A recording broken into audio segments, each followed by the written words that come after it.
La société minière de Bakwanga, MIBA, procède, depuis 2 semaines, à la récupération de ces maisons encore occupées par les retraités.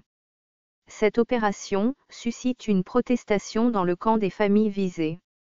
Selon les sources de la MIBA contactées par Radio Okapi dimanche 8 avril, l'opération de déguerpissement concerne, pour l'instant, une quinzaine de maisons de la ville MIBA.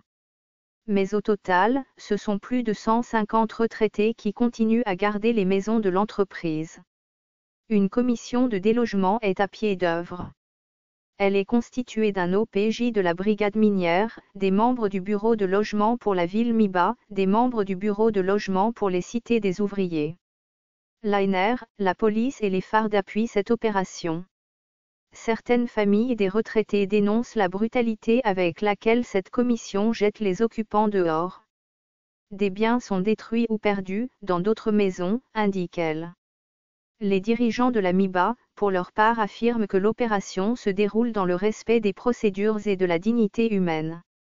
Leur souci est de récupérer ces maisons afin de répondre aux nombreuses demandes de logement des agents encore actifs. Quant à ceux qui gardent les maisons parce que n'ayant pas encore reçu leurs indemnités de sortie, la hiérarchie de la MIBA estime que la maison ne fait pas partie de la base de calcul des indemnités. C'est juste un avantage en nature à l'instar d'une voiture de service que l'on rend après le contrat. Au sujet de ce même dossier, le regroupement de la jeunesse MIBA projette une marche de protestation pour lundi 9 avril. Mais le maire de Mbuji-Mayi signifie aux organisateurs de la manifestation que leur association n'est pas reconnue.